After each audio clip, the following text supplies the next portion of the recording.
Wladimir Klitschko, the heavyweight champion in the house. Good morning. Vladimir made me an interesting offer during the break. Why don't you explain what you're willing to do, what kind of bet you're willing to make with me? Or what you're willing to do, Mannix. Well, you were talking some smack about me, and I was listening to you. You thought I'm not behind the wall, but I was behind the wall. So, you know what? Let's fight. You want to fight? But This is the best day of my life. But I'm not gonna fight back. Okay. I will defend myself. I'll give you 3 rounds. You have to hit me at least once.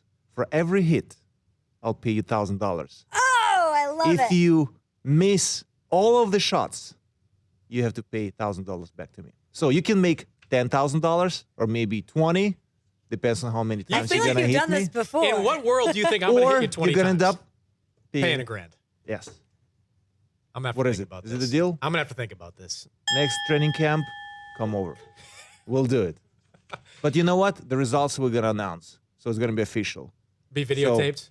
Yes, we can videotape that. Okay. This is going to be like Little Mac taking on Mike Tyson in Nintendo Punch-Out from the 90s. As I said, I'm not gonna punch back. He's not going to punch back. And your energy level is going to go way down and you're going to fall. And I can't wait to see it. Don't embarrass yourself. You have some. Mannix, you have to some do it. time to get back in I'm shape. already nervous about this moment. Like, could I possibly do it? Could I get 1 shot in or 2 shots in to make a grand every time? But that's like a vacation for me, man. You give me a couple of grand, I'll go to the Bahamas for a But week. you're gonna end up having no vacation because Yeah. you're gonna pay back. Yeah. Yeah. Vladimir Klitschko, heavyweight champion. How cool is it to be the heavyweight champion? I talked to Mike Tyson once, and he said there was nothing better than being the heavyweight champion of the world. Well, I would say that probably from the outside, it's better to think about it, be heavyweight champion. As an insider, you take it like it is. So I don't know the difference because I've been dominating this division for a long time. So I kind of got used to it. I think it's cool. That's like a humble brag, right? I think there. it's Yeah, I've been- cool. I've been I love dominating. the way you put that. But you know what? I'm okay, and I know people putting me in a line with Muhammad Ali and Joe Louis, and I'm like, what are you talking about? I'm like, this is not me. Those guys are icons. They are something that I was looking up to, and I'm still looking up to. So I don't want to be compared, not out of disrespect, but the opposite of it. So I do have a lot of respect and love for those guys, but I'm kind of, I don't know. The perception of it is not coming well on my side. And I just, as an insider, I'm doing my job, and I'm really enjoying it. Beating up people for a living. That's the best thing you can do in life. I guess that's a nice way to put it. Do you ever think about how you would do in those previous eras, how you would fight against Ali, against Frazier, against Foreman back in his day? The attitude of every champion, I'm going to destroy any person that stands across of the ring. And I think Muhammad Ali had the same attitude, Mike Tyson, and all the champions, previous champions, had the same attitude. So I don't want to even imagine how I'm going to fight these guys. I was talking to Manuel Stewart, my coach, how that going to look like. And he was actually telling, well, if you were in the ring with Ali or Tyson, or you could give them a good fight. So I said, what do you mean, give a good fight and lose at the end? Or he said, no, that's exactly the attitude that every champion have or had, which I just explained. So I don't even think about it. So I'm more prepared for my next opponent, which is Brian Jennings, and I can imagine I'm standing with him like shadow boxing in the ring, and what I'm gonna do, what he's gonna do. So it's in a certain way, it's a chess game, but at the end of the chess game, someone have to be knocked out. Greatest heavyweight champion of all time is who? Muhammad Ali. There's no question. Everyone knows about it. So he's the greatest guy. And you know what made him be so great? Not just the way he fought and the way he talked, which was really entertaining, but the way and things that he've done outside of the ring. So his life was colorful with all that he've done also outside of the ring.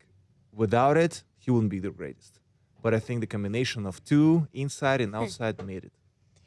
I'm fascinated by trash talk. You talk about destroying people for a living and how great that is. Verbally destroying people is very interesting to me. So how much does that play into what you do, and how much does it affect you? And you seem like a very eloquent trash talker. No? Well, you know, okay, I have my boys, in the camp, and like David from Pacific Palisades, and he said, Vlad, at least one time, drop the F word at the press conference. People gonna love it, you know. Really? I said, listen, I can't. I'm like, that was not the way I was educated, and my family and my parents gonna be not happy about it. So I can't really do that. He said, but please, one time, just for us, please, one time, just do some trash talk. You know, I really enjoying, as I said, beating up people for living in the ring. That's what I'm doing. That's my job for the past decade, or 25 years to be exact.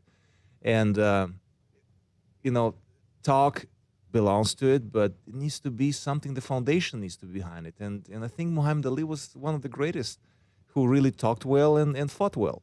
So I'm trying to do both. And now I'm asking Chris, maybe he's gonna give me some lessons. I don't know. I need a coach. I need a sparring partner. Talking of Teach Vladimir, me of talking This trash, has please. to happen. talking to Wladimir Klitschko, the unified heavyweight champion, will fight Bryant Jennings on April 25th at Madison Square Garden live on HBO. You know, the heavyweight division used to be something here in the U.S. You mentioned Ali, and I mentioned some other names. And now it's nothing. That's what you want to say? I'm just saying, Just be careful. It's in the U.S. Just glad I'm sitting way over here. I've been overseas with you. I've seen your fights in Europe. were, You do yep. enormous crowds. You do. You're a rock star over there. But in the U.S., in the last 10 years, it's just changed. What do you think it is about the heavyweight division over the last 10 years? I believe, and I was talking to Emmanuel about it, and he said, listen, guys like Mike Tyson or even Joe Louis, they had a bum month. There was actually the line. And he said, you have to just keep winning. And the exciting fights and exciting opponents are going to come up. And you have to just stay tuned and keep winning, as simple as it is. And if you look back in history has in a certain way repetition. You know, there's some up and downs and some more exciting decades, like in the 70s. It was amazing to have so many heavyweights that were so great as Foreman and Norton and Ali and Fraser. And then you had in the 80s pretty much Mike Tyson. And everybody were excited to watch him, how he's going to knock the other guy out. People didn't care the name of the opponent or the opposition, so they just want to see the knockout. And he was a knockout artist, and he was amazing in this part. But as I said, there are certain times when the division was more hyped up and some other times not. And I think in the past years, and I understand, like one of the fans said, well, we have crisis in the heavyweight division. And the name of the crisis, Klitschko brothers. Yeah, you're considered the problem. You're considered the problem out there. On one side, I was kind of upset that he was saying that, you know, the crisis, which is negative, you know, the name of the crisis, Klitschko's. On the other side, I was happy because, okay, that's the way I want to hear it for the next decade. And so I actually shook his hand and I said, thank you for the compliment. I mean, at the beginning, it didn't seem like that, but it was a compliment. Yes, we're dominant. We were dominant because my brother retired.